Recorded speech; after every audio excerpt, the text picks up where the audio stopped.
So first we're going to remove the foam. We see that there is this plastic, almost plastic bag that's inside. So for our purposes, we can leave this plastic in place. It's just the way the box is oriented on the pallet, that's not going to work for us. So we need the box with the unit inside on the bottom. So this is the top of the battery, and this is the bottom of the battery. Handles are over here on these sides. So let's rotate the box. And now, this is where the action begins.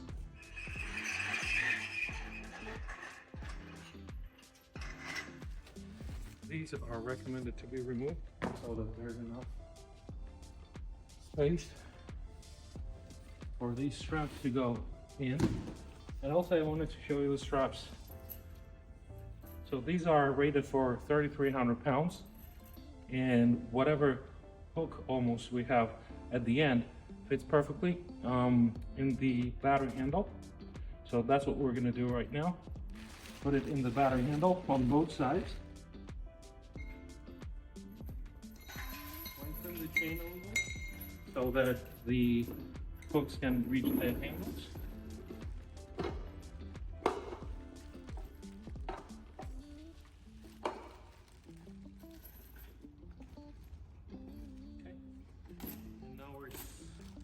Slowly gonna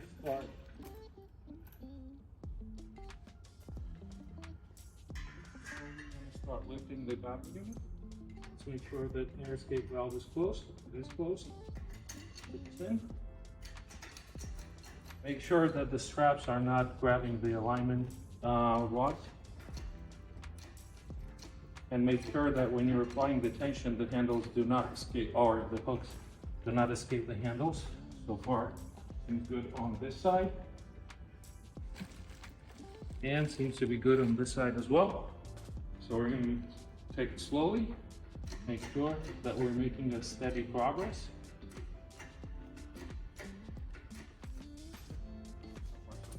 I'm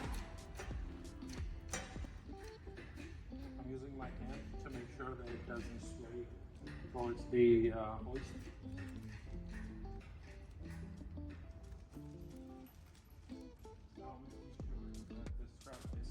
Behind the alignment pins.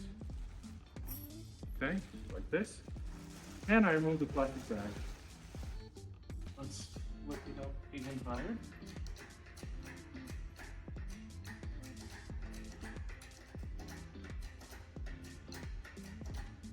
Okay, this should be enough.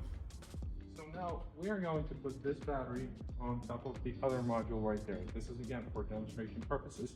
So you see that if I was to move this hoist, which I can easily do,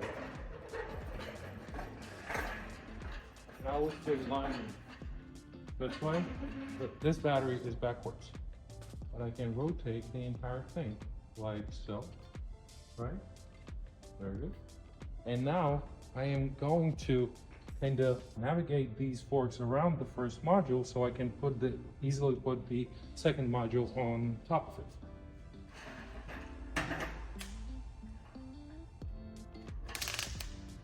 Forks are rounded, not super tight, so that we don't scratch the battery. And now we're going to slowly start lowering it.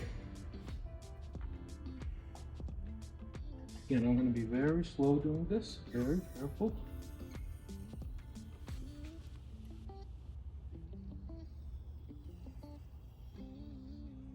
Okay, this seems about right.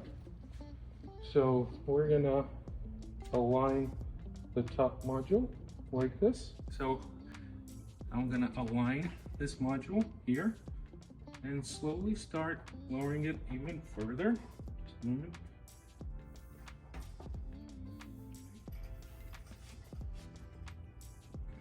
So we will do the same thing for the third module. E-way doesn't really need it because it's not that heavy, really. But yeah, maybe I'm going to show you how to deal with that with the third module too. Probably that's going to be 2 steps because you're going to have to put the eForce on the ground, shorten the chain so the height of the hoist is enough. But nonetheless, you got the idea. This is perfectly doable. These parts, maybe I'm going to include the links in the description. They are not super expensive. And yeah, it works. So thank you for your attention. So for this video, we have used 4 carabiners like these, 2 on each side. And we have also used a fixed and tie down strap with a flat hook being this part over here, the one that goes into the handle of the eForce, 1 on each side.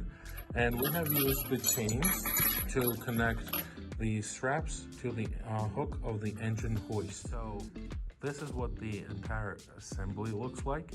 We have the tie down strap over here, right? And the carabiner goes through the loop of the assembly, of the strap, I'm sorry, like so.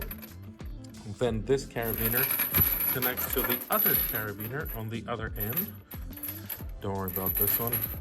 This is just extra length of the chain that I was not using. But this string of chains connects the 2 carabiners, and this carabiner actually goes onto the hook of the hoist. So you have assembly like this on each side. The links of all the items will be found in the description, and also pay attention to the force rating of each of those items, and they're rated for way more load than a single eForce module would be. So for example, this strap is for over 3,000 pounds and the eForce is not even 300 pounds. But again, check out those items and let us know what you think.